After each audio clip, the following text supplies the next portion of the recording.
अगर आप चाहते हैं कि आपका दिल सेहतमंद रहे और दिल की बीमारियों से बचे रहें, तो आप हमारे कार्डियक डिकॉक्शन यानी काढ़ा इस्तेमाल करें, जिसके इस्तेमाल से आप दिल की बीमारियों से महफूज रहेंगे। हमारा पता है cardio heal Unani heart clinic, नज़दीक Sahifa Masjid, Azampura, Hyderabad. Chairman A18 Telangana news Mohammed Azam Ali. Railway Koduru से पवन कल्याण के जनसेना एमएलए और AP coalition government whip Arava Sridhar Rao के खिलाफ संगीन इल्ज़ामात सामने आए हैं।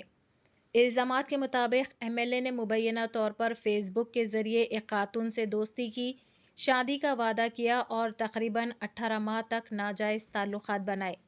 मुबैना तौर पर उस खातून का पहली शादी से एक 3 साला बेटा है और बाद में मुबैना तौर पर एमएलए के साथ ताल्लुकात के दौरान वो हामिला हो गई।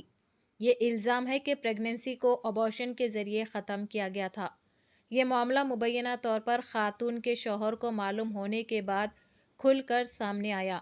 सियासी हलक़े गूंज रहे हैं क्योंकि ये इल्ज़ामात गम और गुस्से को जन्म देते हैं और अवामी ज़िंदगी में अखलाक़ी अकाउंटेबिलिटी पर संगीन सवालात उठाते हैं।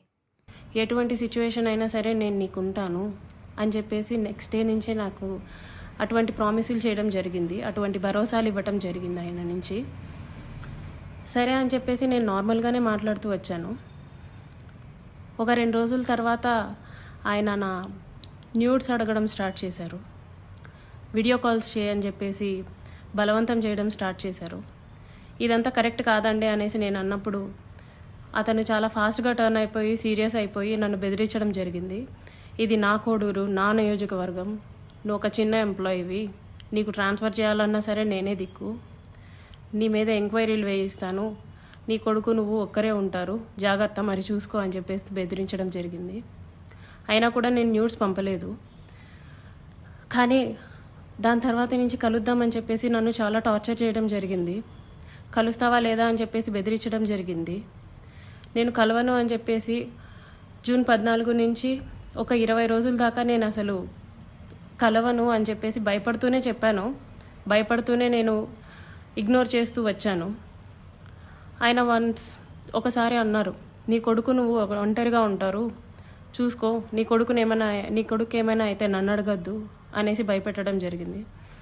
సరే అని చెప్పేసి నేను జూలై 9, 2024లో ఫస్ట్ టైం కలిశాను అతన్ని. ఆయనే వచ్చేసి కారులో మా ఇంటి దగ్గరికి వచ్చి పిక్ చేసుకొని కడప రూట్ వెళ్దాం, కడప దాకా వెళ్దాం అనేసి చెప్పారు. ఏం మాట్లాడాలి అనేసి నేను అడిగాను. ఏమొద్దు, ఏం మాట్లాడద్దు, కడప దాకా వెళ్దాం అనేసి చెప్పారు. కడప దాకా వెళ్లకుండానే రాజంపేట దగ్గర ఏదో పల్లె దగ్గర ఆపేశారు. మొత్తం డార్క్గా ఉంది ప్లేస్. ఎందుకండి ఆపారు అనేసరికి నాకు నువ్వు సెక్షువల్గా కావాలి అనేసి అడిగారు. లేదండి, నేను సెక్షువల్గా కుదరదు, నేను అలాంటి దాన్ని కాదు అనేసి చెప్పాను. నేను అలా చెప్పేలోపే నా ప్రైవేట్ పార్ట్స్ని టచ్ చేయటం, నన్ను బలవంతంగా దగ్గరికి తీసుకోవడం లాంటివి జరిగినాయి.